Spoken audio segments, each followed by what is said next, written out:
السلام علیکم، کیسے ہیں آپ سب؟ آج میں آپ کے ساتھ شیئر کروں گی نبی کریم صلی اللہ علیہ وسلم نے سونے سے پہلے 3 مرتبہ بستر جھاڑنے کا حکم کیوں فرمایا تھا۔ تو چلیے ویڈیو کو سٹارٹ کرتے ہیں۔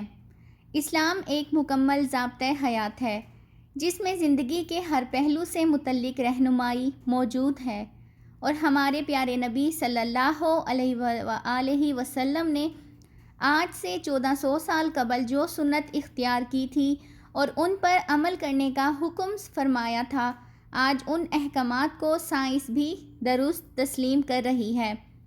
حضور پاک صلی اللہ علیہ وآلہ وسلم نے جہاں سونے سے قبل باوضو ہونے کا حکم دیا، وہیں نماز سے قبل اپنے دانتوں کو صاف کرنے کا حکم بھی موجود ہے، اور سائنس کہتی ہے کہ ایسا کرنے سے انسان دانتوں کی بیماریوں کے ساتھ ساتھ دل اور معدے کی بیماریوں سے بھی محفوظ رہتا ہے۔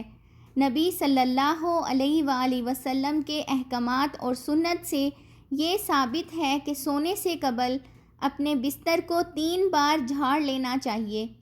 بظاہر تو ایسے نظر آتا ہے کہ اس حکم کا مقصد کیڑے مکوڑوں یا کسی اور نقصان دہ چیز سے صاف کرنا ہے، لیکن سائنس تحقیق میں یہ انکشاف ہوا ہے کہ آپ بھی حیران رہ جائیں گے کہ کس قدر نبی پاک صلی اللہ علیہ وآلہ وسلم نے 1400 سال پہلے ہی اپنی امت کو بچاؤ کی تدابیر بتا دیں۔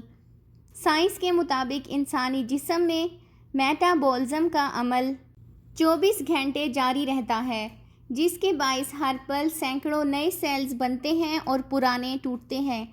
حیران کن بات یہ ہے کہ سونے کے دوران جسم سے ٹوٹنے والے سیل بستر پر ہی گر جاتے ہیں، جو انتہائی چھوٹے ہونے کے سبب نظر نہیں آتے۔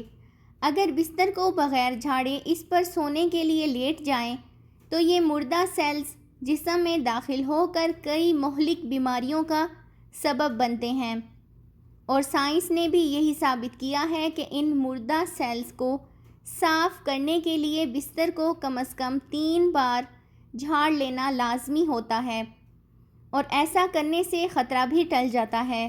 نبی پاک صلی اللہ علیہ وآلہ وسلم نے سوتے ہوئے دائیں کروٹ پر لیٹنے کا حکم بھی فرمایا ہے، اور اس حکم پر سائنس کا کہنا ہے کہ ایسا کرنے سے دل پر دباؤ بہت کم ہوتا ہے، جس کے باعث دل صحیح اور بہتر طریقے سے کام کرتا ہے، اور سونے کے دوران بھی پورے جسم کو خون کی سپلائی بہتر طریقے سے ہوتی رہتی ہے، جبکہ ہارٹ اٹیک کے خطرے کے چانسز بھی بہت کم ہو جاتے ہیں۔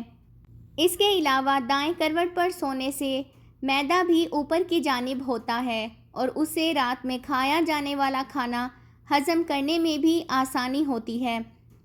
رات سونے کے دوران معدے میں غذا صحیح سے ہضم ہوتی ہے، جس کے باعث انسان صبح بیدار ہونے پر خود کو تر و تازہ محسوس کرتا ہے، اور تیزابیت بھی کم ہوتی ہے۔ سبحان اللہ!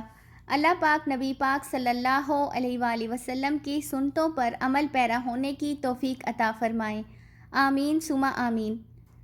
اگر آپ کو ہماری ویڈیوز پسند ہیں تو چینل کو سبسکرائب کر لیں تاکہ مزید نئی آنے والی ویڈیوز کا نوٹیفیکیشن آپ کو ملتا رہے۔ ملتے ہیں نیکسٹ ویڈیو میں، تب تک اللہ حافظ۔